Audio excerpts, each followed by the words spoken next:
गौरी पुत्र गणेश भगवान की जय। ओम गंगणपतये नमो नमः। जय श्री कृष्णा। राधे राधे। प्रिय भक्तगणों, आज हम सभी लोग माघ मास के महत्व में आगे की कथा को श्रवण करेंगे। आगे की कथा को हम सभी लोग श्रवण करेंगे क्योंकि माघ मास के महत्व में हम सभी लोगों ने बाबा मार्कंडेय ऋषि के द्वारा कौन से स्रोत का पाठ किया गया, साथ ही साथ यमराज जी को यह भी चेतावनी दी कि भगवान शिव अर्थात कालों के काल महाकाल के पूजा या उनके कार्यों में कोई भी विघ्न डाल देता है तो वह दंड का परम अधिकारी होता है। इसलिए हमें भगवान शिव के भक्तों पर या उनकी आराधना में लगे हुए भक्तों पर कभी भी तनिक भी उपहास नहीं करना चाहिए। तो आइए हम सभी लोग आगे की कथा को बड़े प्रसन्नचित भाव से श्रवण करेंगे क्योंकि माघ का महीना भगवान श्री हरि विष्णु को प्रिय है, साथ ही साथ भगवान अवघड़दानी महाकाल राजा कैलाशी अविनाशी को भी बहुत प्रिय है। यमराज जी कहते हैं, मैंने हजारों चक्रवर्ती राजाओं और सैकड़ों इंद्रों को भी अपना ग्रास बना चुका हूँ, अतः इस विषय में तुम्हें क्रोध नहीं करना चाहिए। जिसका प्रयास कभी विफल नहीं होता, उस काल के उपयुक्त वचन सुनकर शिव जी की स्तुति में तत्पर रहने वाले बाबा मार्कंडेय जी ने कहा, काल भगवान शिव की स्तुति में लगे रहने वाले पुरुषों के कार्य में जो लोग विघ्न डालते हैं या विघ्न उत्पन्न करते हैं वे शीघ्र ही नष्ट हो जाते हैं। इसलिए मैं तुम्हें मना करता हूँ, जैसे राजा के सिपाहियों पर राजा ही शासन कर सकता है, दूसरा कोई नहीं, उसी प्रकार शिव के भक्तों का परमेश्वर शिव ही शासन कर। हम सभी को अच्छा भाव रखकर भगवान शिव की आराधना करनी चाहिए। बड़े ही प्रसन्नचित भाव से भगवान हम सभी को भगवान शिव के प्रति समर्पित होना चाहिए। देखिए किस प्रकार मार्कंडेय ऋषि ने भगवान शिव के नामों का यशगान करते हुए, उनकी स्तुति का यशगान करते हुए यमराज जी को भी अपने प्राण ले जाने से मना कर दिया। इस प्रकार उन्हें भगवान शिव की आराधना में करते हुए या उनके भक्तों पर विघ्न डालने के लिए यमराज जी को रोका। शिव के भक्तों का परमेश्वर शिव ही शासन कर सकते हैं। भगवान शंकर के सेवक पर्वतों को भी विदीर्ण कर डालते हैं, समुद्रों को भी पी जाते हैं तथा पृथ्वी अंतरिक्ष को भी हिला देते हैं। इतना ही नहीं, वे ब्रह्मा और इंद्र को भी तिनके के समान समझते हैं। भला उनके लिए कौन सा कार्य दुष्कर है।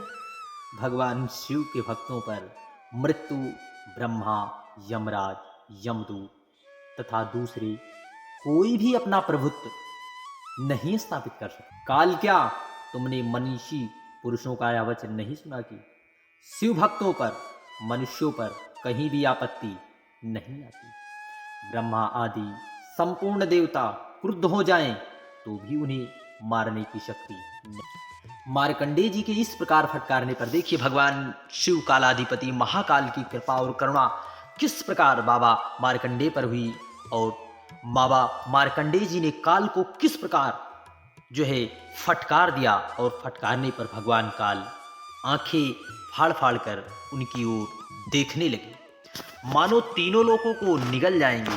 देखिए बाबा कुबेर भंडारी अर्थात अवघड़दानी कैलाशी अविनाशी के नामों उनके स्रोतों का पाठ करने वाले महान ऋषि मार्कंडेय बाबा ने किस प्रकार काल को भी फटकार दिया अर्थात काल को भी भय उत्पन्न कर दिया। यह सब वह परम दयालु करुणा निधान कृपालु कालों के काल महाकाल मृत्यु के देवता भगवान शिव की करुणा और दया है। वे क्रोध में बोले, ओ दुर्बुद्ध ब्राह्मण, गंगा जी में जितने बालू के कण हैं उतने ब्रह्माओं का इस काल ने संहार कर डाला है। इस विषय में बहुत कहने की क्या आवश्यकता है। मेरा बल और पराक्रम देखो, मैं तुम्हें अपना ग्रास बनाता हूं। तुम इस समय जिसके दास बने बैठे हो वे महादेव मुझसे तुम्हारी रक्षा करे तो सही। इस प्रकार की चेतावनी भरी बातें सुनकर मार्कंडेय जी बोले, वशिष्ठ जी कहते हैं, राजन, जैसे राहु चंद्रमा को ग्रस लेता है, उसी प्रकार गर्जना करते हुए काल ने महामुनि मार्कंडेय को हठपूर्वक ग्रसना आरंभ कर दिया। उसी समय परमेश्वर शिव उस लिंग से सहसा प्रकट हो गए। उनकी अवस्था, उनका रूप, सब कुछ अवर्णनीय है।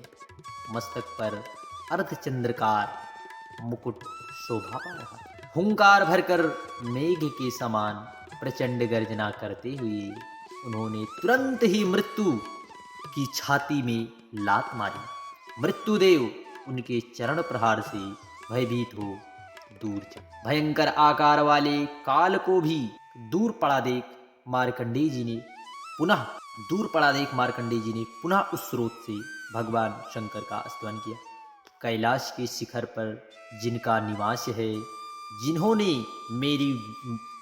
मेरुगिरी का धनुष नागराज वासुकी की प्रत्यांचा और भगवान विष्णु को अग्निमय बाण बनाकर तत्काल ही दैत्यों के तीनों पुरों को दग्ध कर डाला था। संपूर्ण देवता जिनके चरणों की वंदना करते हैं, उस भगवान चंद्र शेखर की मैं शरण लेता हूँ। यमराज मेरा क्या करे। अंधार, परिजात, संतान, कल्प वृक्ष और हरिचंद्र, इन 5 दिव्य वृक्षों के पुष्पों से सुगंधित युगल चरण कमल जिनकी शोभा बढ़ाते हैं, जिन्होंने अपने ललाट नेत्र से प्रकट हुई आग की ज्वाला में कामदेव के शरीर को भस्म कर डाला, जिनका श्री विग्रह सदा भस्म से विभूषित रहता है, जो भव सबकी उत्पत्ति के कारण होते हुए भी भव संसार के नाशक हैं था, जिनका कभी विनाश नहीं होता, उन भगवान चंद्रशेखर की मैं शरण लेता हूँ। यमराज मेरा क्या करेगा। जो मतवाले गजराज के मुख्य चर्म की चादर उड़े परम मनोहर जान पड़ते हैं, ब्रह्मा विष्णु भी जिनके चरण कमलों की पूजा करते हैं, तथा जो देवताओं और सिद्धों की नदी गंगा की तरंगों से भीगी हुई शीतल जटा धारण करते हैं, उन भगवान चंद्रशेखर की मैं शरण लेता हूँ। यमराज मेरा क्या करेगा। कुंडल मारे हुए सर्पराज जिनके कानों में कुंडल का काम देते हैं, जो वृषभ पर सवारी करते हैं, नारद आदि मुनीश्वर जिनके वैभव की स्तुति करते हैं, जो समस्त भुवनों के स्वामी, अंधकासुर का नाश करने वाले, आश्रित जनों के लिए कल्प वृक्ष के समान और यमराज को भी शांत करने वाले, उन भगवान चंद्रशेखर की मैं शरण लेता हूँ। यमराज मेरा क्या करेगा। विभिन्न प्रकार से बाबा मार्कंडेय जी ने भगवान शंकर की स्तुति की, जो यक्ष कुबेरों के सखा, भग देवता की आंख फोड़ने वाले और सर्पों के आभूषण धारण करने वाले, जिनके श्री विग्रह के सुंदर वाम भाग को गिरिराज किशोरी उमा ने सुशोभित कर रखा है। कालकूट विष पीने के कारण जिनका कंठ एक हाथ में परसा दूसरे में मृग लिए, उन भगवान चंद्रशेखर की मैं शरण लेता हूँ। यमराज मेरा क्या करेगा। तो जन्म के मरण के रोग से ग्रसित पुरुषों के लिए औषध स्वरूप हैं, समस्त आपत्तियों का निवारण है और दक्ष यज्ञ का विनाश करने वाले हैं। सत्व आदि तीनों गुण जिनके स्वरूप हैं, जो नेत्र धारण करते भोग और मोक्ष रूपी फल देने तथा संपूर्ण पाप राशि का संहार करते, उन भगवान चंद्रशेखर की मैं शरण लेता हूँ। जो भक्तों पर दया करने वाले, अपनी पूजा करने वाले मनुष्यों के लिए अक्षय निधि होते हुए जो स्वयं दिगंबर है, जो सब भूतों के स्वामी, परात्पर अपरमेय, उमा रहित हैं, पृथ्वी जल आकाश अग्नि और चंद्रमा के द्वारा जिनका श्री विग्रह सुरक्षित है, उन भगवान चंद्रशेखर की मैं शरण लेता हूँ। यमराज मेरा क्या करेगा। जो ब्रह्मा रूप से संपूर्ण विश्व की सृष्टि करते हैं, फिर विष्णु के रूप से सबके पालन में संलग्न रहते हैं। अंत में सारे प्रपंच का संहार करते हैं संपूर्ण लोक में जिनका निवास है, जो गणेश जी के पार्षद से घिरकर दिन रात भांति भांति के खेल किया करते हैं, उन भगवान चंद्रशेखर की मैं शरण लेता हूँ, यमराज मेरा क्या करेगा। अर्थात दुख को दूर करने के कारण, जिन्हें रुद्र कहते हैं, जो जीव रूपी पशुओं का पालन करने से पशुपति, स्थिर से स्थाणु, गले में नीला चिन्ह धारण करने से नीलकंठ, भगवती उमा के स्वामी होने से उमापति नाम धारण करते हैं, उन भगवान शिव को मैं मस्तक झुकाकर प्रणाम करता हूँ। मृत्यु मेरा क्या कर लेगी। जिनके गले में काला दाग है, जो कला मूर्ति, काला गणेश स्वरूप और काल के नाशक हैं, उन भगवान शिव को मैं मस्तक झुकाकर प्रणाम करता हूँ। मृत्यु मेरा क्या कर लेगी। इस प्रकार यमराज के सन्मुख भगवान शिव की स्तुति भगवान के प्रागट्य पर करते रहते हैं, जिनका कंठ नील और नेत्र विकराल होते हुए भी अत्यंत निर्मल और उपद्रव रहित है, उन भगवान शिव को मैं बार बार मस्तक झुकाकर प्रणाम करता हूँ। मृत्यु मेरा क्या कर लेगी। जो वामदेव, महादेव, विश्वनाथ, जगत गुरु नाम धारण करते, उन भगवान शिव को मैं मस्तक झुकाकर प्रणाम करता हूँ। जो देवताओं के भी आराध्य देव, जगत के स्वामी और देवताओं पर भी शासन करने वाले हैं, जिनकी ध्वजा पर वृषभ का चिन्ह बना हुआ है, उन भगवान शिव को मैं मस्तक झुकाकर प्रणाम करता हूँ। मृत्यु मेरा क्या कर लेगी। जो अनंत अविनाशी, शांत, रुद्राक्ष मालाधारी और सबके दुखों का हरण करने वाले, उन भगवान शिव को मैं मस्तक झुकाकर प्रणाम करता हूँ।